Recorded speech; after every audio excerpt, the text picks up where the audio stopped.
Grande finale qu'on aura attendue, hein. Vous savez qu'on a couvert cette CAN évidemment, hein, sur nos antennes largement pendant ce dernier mois avec vous, notamment Benoît Perrochet. Et on connaît, ça y est, enfin cette affiche. Ce sont les deux grands favoris, hein, qui ont réussi à décrocher leur billet hier soir. Ouais, une finale que beaucoup avaient prédite, que beaucoup avaient annoncée avant même le début de cette CAN. Ce sera en tout cas une finale inédite entre le Maroc et le Sénégal dimanche. Les Lions de l'Atlas qualifiés pour leur finale, qui ont joué avec les nerfs de leurs supporters jusqu'à tard hier soir, puisqu'il a fallu passer par la séance des tirs au but pour éliminer le Nigeria. Atmosphère irrespirable dans ce stade Moulay Abdellah de Rabat jusqu'à la délivrance juste avant minuit. Sur l'ensemble de la rencontre et la physionomie du match, c'est plutôt mérité pour les Marocains qui se sont créés les occasions les plus dangereuses au cours de cette partie, qui ont posé de vrais problèmes à cette équipe nigériane dont on vantait depuis le début du tournoi, et à raison, les qualités offensives. Meilleure attaque du tournoi, je vous le rappelle. Et bien hier soir, les attaquants nigérians ont été privés de ballon. Le Maroc qui a trouvé la clé pour couper justement les circuits de passe entre le milieu des Super Eagles et la ligne d'attaque, ce que n'avaient pas réussi à faire notamment en quart de finale les Algériens. Demi-finale très tactique qui se conclut de la plus belle des manières pour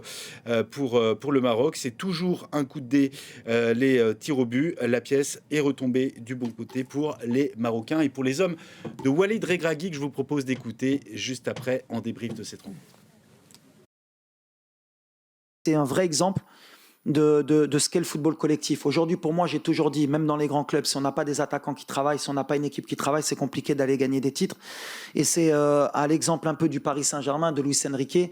Voilà, tout le monde doit travailler. Le match de dimanche, il va être très, très important pour notre histoire, pour notre ADN, parce qu'il faut changer notre ADN, parce que ça, c'est bien, on est chez nous, mais il faudra être régulier dans les années à venir pour être toujours dans le dernier carré, comme le Nigeria le fait. Le Nigeria, ils ont fait 17 demi-finales.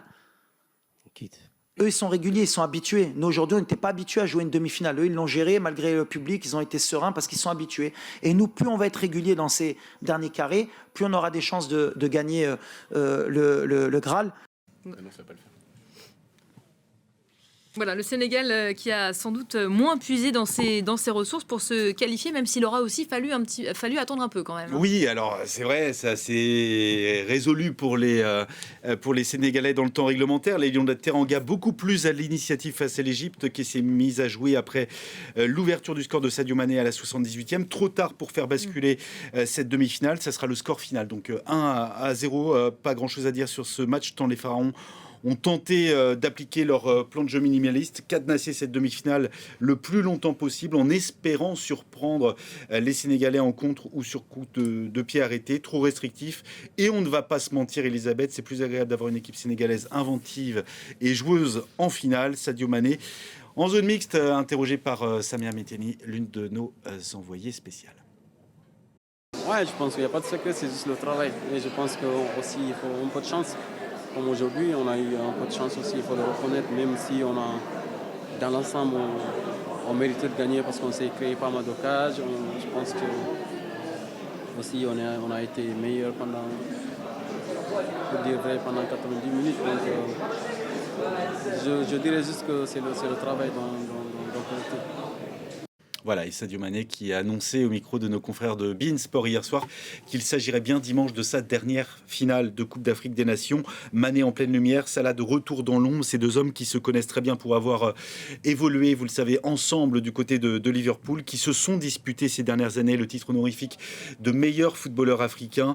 L'un, Mané, sera sans doute désigné meilleur joueur de cette édition s'il remporte avec le Sénégal dimanche une deuxième étoile. Un titre que ne décrochera sans doute jamais, en revanche, Mohamed Salah. Deux pays qui ont su en tout cas structurer leur football ces dernières années. Oui, alors on a beaucoup parlé effectivement de l'exemple marocain ces derniers temps, et à juste titre, le Maroc gagne tout dans les catégories d'âge, que ce soit chez les hommes, chez les femmes. Il y a eu cette demi-finale historique de Coupe du Monde, une première pour une équipe africaine. C'était lors du Mondial 2022 au Qatar. Un Maroc qui est entré aussi dans une nouvelle ère avec ses infrastructures qui n'ont rien à envier aux standards européens. On en a beaucoup parlé, même si ces investissements n'ont pas toujours été compris par une partie de la population marocaine. Voilà donc pour le volet marocain. Côté sénégalais, une statistique qu'il va falloir retenir, 3e finale en 4 éditions pour le Sénégal. Ça prouve une vraie forme de régularité au plus haut niveau. Cette équipe qui a franchi un palier depuis une dizaine d'années. Alors il y avait eu ce coup d'éclat en 2002, un quart de finale de Coupe du Monde, une finale de Coupe d'Afrique des Nations. Une performance que les Sénégalais n'avaient pas réellement réussi à convertir sur le plan des résultats. Et puis là aussi, le football s'est structuré, s'est appuyé sur des centres de formation comme Génération Foot, d'où sont sortis des joueurs comme Sadio Mané, que vous avez entendu à l'instant, ou encore Ismaïla Sarr. Et puis cette tendance désormais vertueuse en Afrique, les fédérations qui font de plus en plus confiance à des entraîneurs qui ont joué pour leur sélection. Ça a été le cas de Pape Thiaw, qui faisait partie de l'aventure en 2002 avec les Lions de la Teranga et qui ont été formés en Europe, qui ont donc cette double compétence, le football de haut niveau, la connaissance du football moderne et puis bien sûr la connaissance des spécificités du football africain. En tout cas, ça va nous offrir dimanche à Rabat une finale entre le Maroc et le Sénégal de rêve, une finale très ouverte et 2 équipes évidemment qui rêvent d'une deuxième étoile.